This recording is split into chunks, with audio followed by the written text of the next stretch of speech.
Holla ballers! We got some class mounts. Did, mate? Got a few. We've got a few class mounts, mate. Not too shabby at all. Well, some of them. Yeah. Dirty box, to say the least. But of course, the class mounts, the special class mounts, you're going to be getting 7.2 are now live on the PTR. And we've done about 7 of the campaigns between us. Have been messing around with them. A couple of them bugged, which is unfortunate. But we did get most of them done, so you can take a look at them. So what we're going to do here is go through a couple of the quests so you get an idea of what's going to be happening. And then obviously show off some of the mounts. And then we'll get into the subjective and no doubt infuriating section on where we would think of which ones we think are best. And then, of course, you guys can tell us how wrong we are, which is fine and dandy. So I did Warrior, I did Shaman, I did Mage for my disc, I did DK. I didn't do the Hunter one, which I was really sad about. I didn't have time to do that. And you did... Just the Demon Hunter. You did just the Demon Hunter. Why didn't you do your Rogue, Don't even start me, mate. I spent probably about 5 times as long on my Rogue trying to get his than it took me to do the Demon Hunter. To do Section 1. To do Section 1 of 4. Yeah, it's unfortunate right now. So the way this goes down, to give you a general idea of what's happening, in 7.2... you get the first part of your Class All campaign, which we covered last week. We can link that video there for you. Then we have all the Broken Shore stuff. Now, you are not able to get your class mounts until you get the part 2 of the Pathfinder achievement, which means that you've done all the Broken Shore stuff. So you need to unlock flying in the Broken Isles, which is what the Pathfinder achievement is. Right. Then you will get the next part of the quest, which is to get your class mount. Now, that's something you need to bear in mind. These quests are not difficult and they are super fast. They are a reward for getting your flying achievement. Yeah, that's what they are. absolutely. So I think some people were expecting a rather long and elaborate story. And on the PTR right now, you can instantly get the achievement, which means you can instantly do the quest, and it's not very long. So some people might go, I was hoping for more. But the way you should look at this is it's a reward for unlocking flying in Legion. That's what it is. It's a very quick quest that comes at the end of it. Now, does that mean it's boring? Depends. Depends on the class. Some of them are really good. Others not so much. So, but they all fit some kind of class theme. I'd say that. So what was your Rogue one supposed to be, pal?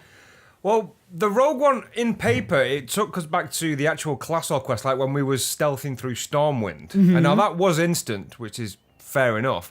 Now this one isn't.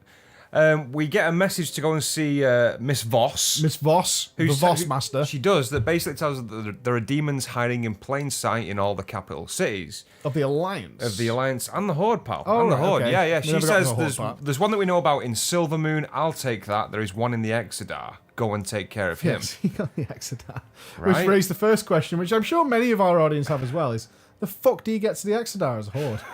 Not fun. And it does not portal you. It does It does not portal you. You got to get your ass over there. It's not an instance thing either. It is the live Exodar. Yep, you have to go into the Exodar. So we travelled all the way to the big tree, got the boat outside, over to the Exodar, and then into the Exodar itself, where we had to find someone who's a demon, and this quest marker covers half the map, who's hiding in plain sight.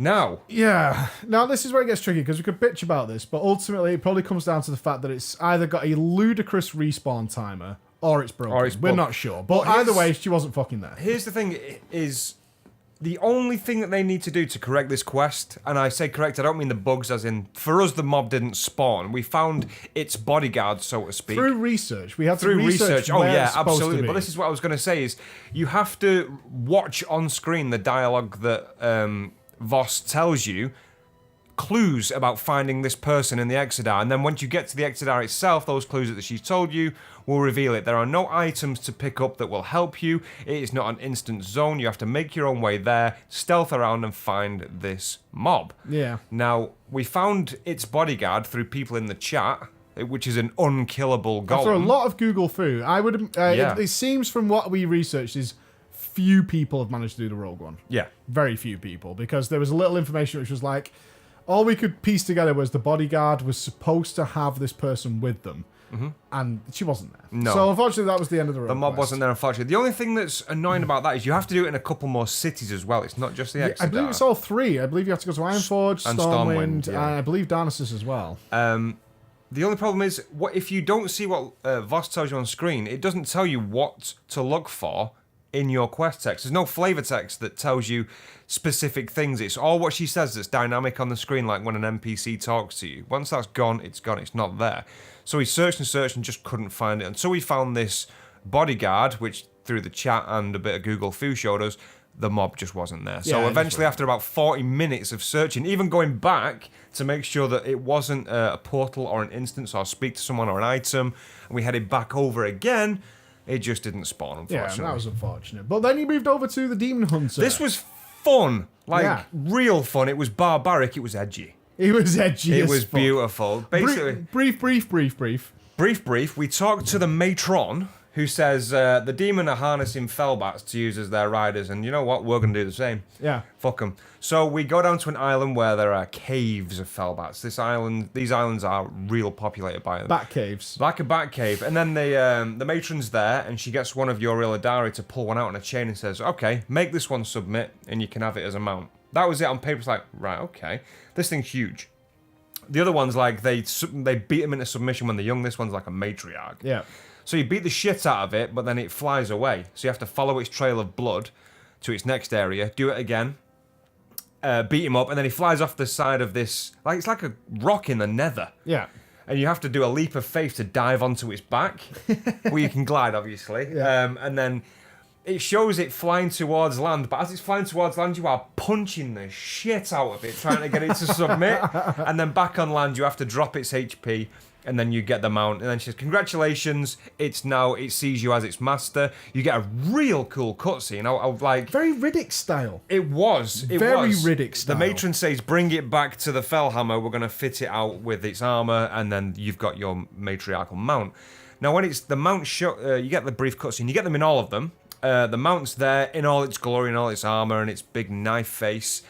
And it shows it through its eyes, and then it's growling at everyone beneath it, and then it sees you, and then there's like a red glow to you, and then it immediately goes submissive because it knows it's your master. I love that. You've got your hand out as well, like Crocodile Dundee. Yeah, exactly. Trying to calm it down, but that was very cool. So then you've got the mount. You could name it. You can name it. The mage one was very cool, rebuilding the disc. Obviously, people are aware the disc bro is coming, but the mage one had far more of an interesting story than any of the other campaigns I did.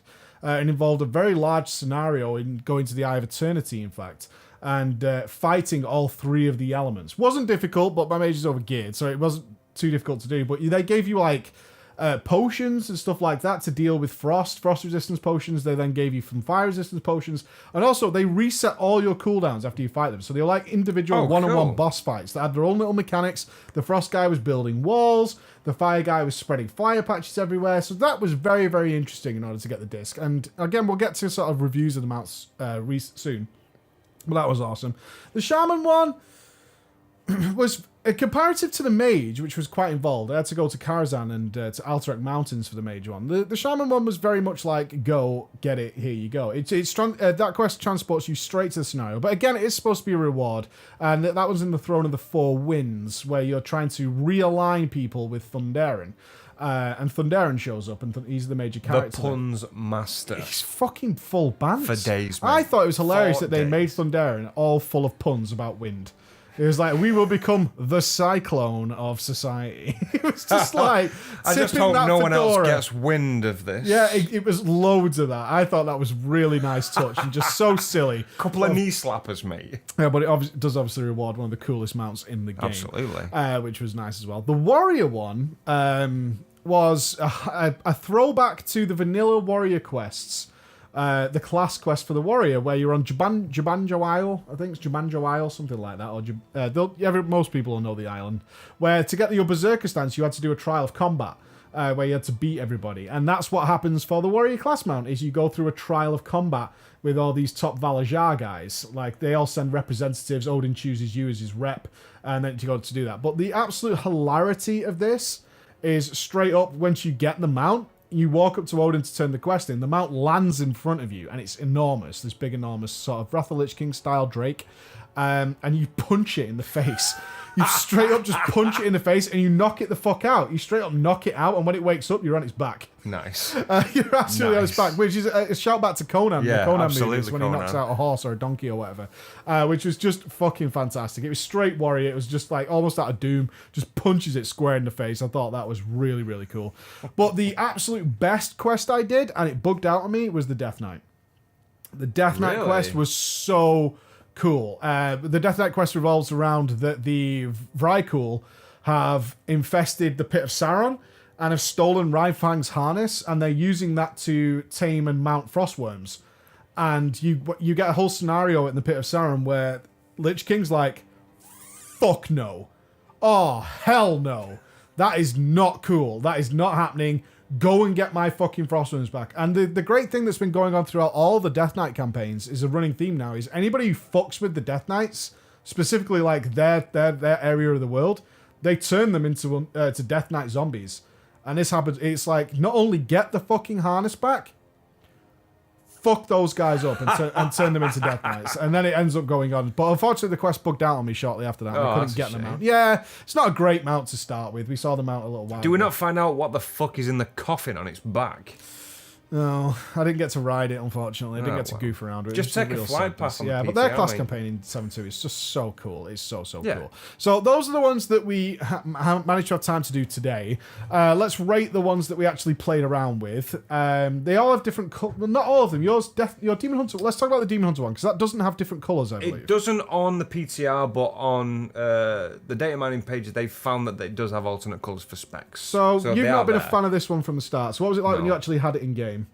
Not really. Had a really no, goofy walking animation. It's didn't really weird. The annoying thing is once you set it to walk, obviously it's going to walk on its all fours, but when you see it walk and you look at it, then you really get annoyed at how small its legs are and how big its arms are, like a fucking chimpanzee. It's horrible. It's got a massive blade on its face, which is like the new Death Knight tier armor, I guess. But can we talk about that mount animation?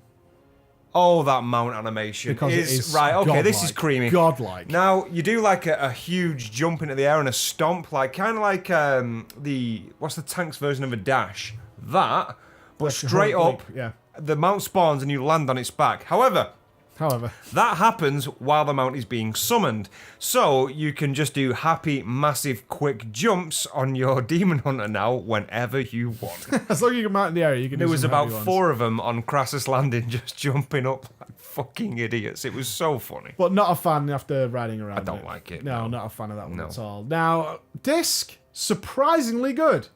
The Mage disc is surprisingly good in game. Fits the theme, it's nice. It fits the theme really nice. All 3 variations are nice. So obviously you got a fire version, you got a frost version, and an arcane Mm-hmm. version. All 3 of them are really nice. The only thing that I have an issue with is the jets that follow behind it. They don't look like they're animated properly. They're just flat block colours. Do you know what they kind of look like? The slipstream that the bike's leaving Tron.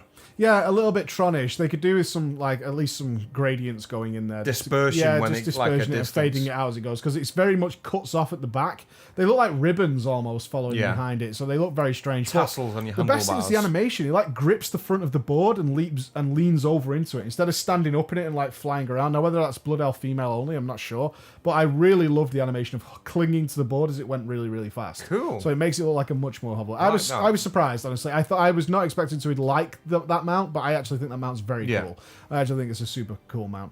The Warrior one, again, I'm only impressed by this one. I liked some of the details on it. So the Warrior one is very big and bulky. I preferred the Fury one, which is the black version. Mm-hmm. Did not like the Prot version. Oh, it's like a pink version. Didn't like that at all. for a yeah, I warrior really pink? didn't like. Yeah, Alright, it just fair enough. the red one for the Arms Warriors okay. The pink Prot one, not so much. But I did like that. It's just loaded down with weapons, which Yeah. is so cool. Like at the back of it, it's got shields, literal warrior shields, as armor plates for its legs. And on the back of it is just buckets full of spears and axes and all kinds of crazy shit. That's really, really nice. A really nice touch for the warrior one. Some people like it. Again, I wasn't a huge fan of the actual model. Yeah. I like the details on it, but I didn't like the model. And I certainly didn't like the prot color. And you don't get to choose, as far as I know.